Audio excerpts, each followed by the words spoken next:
Yeah, so there's a book that I've been reading lately. I think I've been reading this book for the past maybe 5 months now. This is a powerful book, and it's one of those books that you don't just go through. It's one of those books that each paragraph is something to be ingested and digested and, processed. I think that's why it's taken me so long to read this book. This book goes by the name of the Aquarian Gospel of Jesus Christ. The Aquarian Gospel of Yeshua, the Christ. And, man, I'm assuming that if you're tuned into this channel right now, you are an individual that is seeking evolution. You're an individual that is seeking some level of self-improvement, self-empowerment, self-love, right? Yeshua is one of my personal favorite, and we're not going to get into, I know some people may say, oh, he didn't look like that, or whatever the case may be. We know how he looked, but this is not important. The message is what is important. So Yeshua is one of my personal favorite role models. He's someone who I look up to through his words, his deeds, his actions. And through studying this book, there's so many things that I've come across, and so many things that are important, not just for a happy life, but for a healthier life, a more simple life. You ever been in certain situations and you don't really know, like a situation presents itself, and you have 3 different ways of going about this situation. We've all been there. We're all there every day in decisions that we make. Who is guiding our decisions? Where are our choice to make these decisions? What are they rooted in? Are these decisions rooted in something that we were taught growing up? Are these decisions rooted in something that we've seen somebody else do? Like your everyday decisions. Doesn't even have to be very important, just decisions. Anytime before I make a decision or a very important decision, I kind of think about it. Okay, there's options I can take here. There's one thing we have to think about. Everything, there's options. So sometimes we have to catch ourselves, because you don't want to make a decision out of just a bad decision off of, unprocessed just doing or unprocessed emotion. You see what I'm saying? So it's good to sit back and think, how do I want to go about this? Because for every action, there's a reaction. So how do I want to go about this? And as we're thinking about how we want to go about this, there's a supporting thought that supports our action. It's a supporting thought that supports our decision to do that. My mom used to do this growing up, so I feel like that's what I should do, because that's what my mom did. My brother used to do this growing up, so I think he would do this in this decision. Majority of people that I hang around would make a decision in this way, so I think I need to make that decision. I was never taught what to do in a situation, so I'm gonna just, where are our thoughts coming from? What is our supporting? What is our root? What are our thoughts rooted in decision making? So for me, I always try to study, masters and, individuals who came before me, who have been through what I'm going through, and they made what ones will call wise decisions. They made decisions rooted in righteousness. They made decisions rooted in positivity, growth, love. They made decisions rooted in everlasting, right? So this book here gives so many of those concepts. How you treat other people. If someone owes you something, how to go about it. If, you know, how to treat people who have less than you. So I'm gonna read, I'm gonna just flip to a random page. I do a lot of highlighting in this book, and I think I want to do a series. This is going to be the first video of a series of a moon healing, Aquarian Gospel, Yeshua the Christ, or something of that nature, to where I'm giving excerpts from this book and my take on it. And what this is supposed to do for you, the viewer, is to give you another option, another alternative to doing something, because you have the right and the free will to make any decision in your life. And if you're seeking growth and evolution, you want to be presented the best options of certain decisions. Like, let's say, for instance, there are 10 doorways you can go through. Door 1, door 2, door 3, and there's 10 of them. But you only see 2 of those doors. And those 2 doors may lead to a cliff on the other end. You may fall off the cliff. Wouldn't you want someone to come forward and show you, hey, there's 4 other doors you can go through? Or if they want to show you all the doors, there are 8 other doors you can go through. Now you see the other opportunities, the other possibilities. You can still make the free will to go through door 1 and 2 if you choose to. But at least now you have the perspective that there are other options, which I believe a lot of people don't know or don't have. So that's what I want to come forward and do here, is present other doors and other options that can lead you down the pathway in which you so choose to. And the intention here, let me tell you the intention.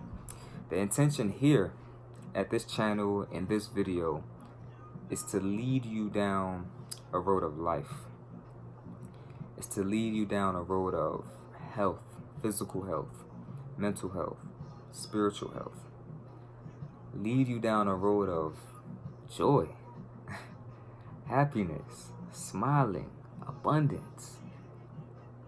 It's to lead you down that road that the Christ was also leading us down. And not just the Christ, all of the great prophets that came, Krishna, Buddha, Muhammad, Abraham, Moses, Isaac, you know, all of these great teachers that came before. Harriet Tubman, Marcus Garvey, Honorable Elijah Muhammad, the Honorable Marcus Garvey, excuse me, Emperor Haile Selassie I, you know, Kwame Nkrumah, all of these great leaders, they wanted to lead towards a better place. So this is what we're doing here, continuing that, right? So let's get into it, man. This is, anyone that sees me in personal life knows that I always stay with this book. All right. So I think this is a good page. All right, this is a good one. So here we go. Christ says, so before I get into it, this book goes into details about his life.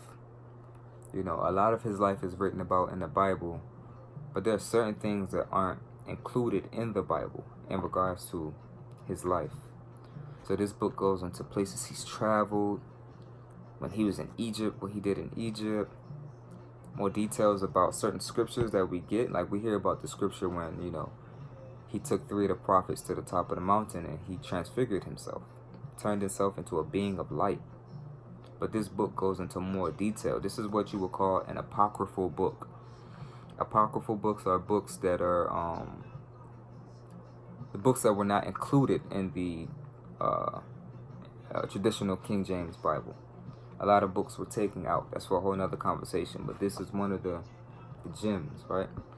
So let's go into it. He say, we call this something spirit, consciousness. It sleeps in every soul and cannot be awakened until the holy breath becomes welcome as a guest.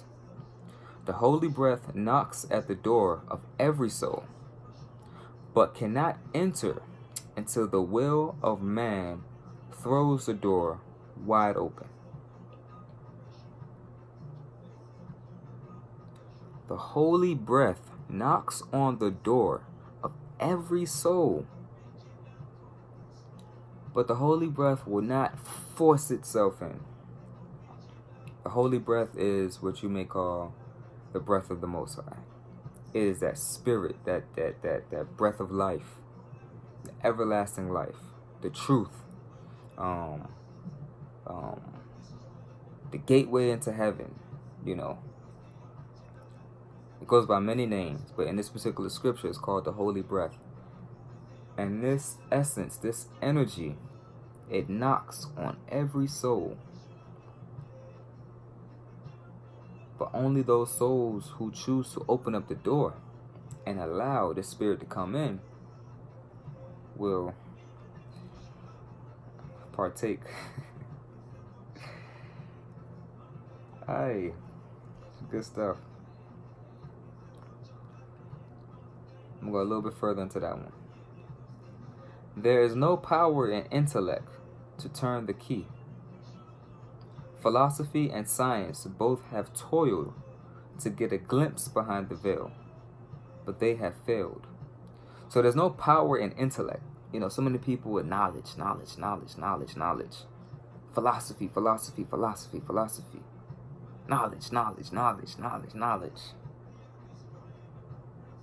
They think this is going to lead to that place. But it's not. It's not. There is no power in intellect to turn the key of that door. Philosophy and science have both toiled to get a glimpse behind, but they even have failed. The secret spring that throws ajar the door is touched by nothing else than purity and life, by prayer and holy thought. The secret spring that throws the door open of the soul is touched by nothing else than purity in life, prayer, and holy thought.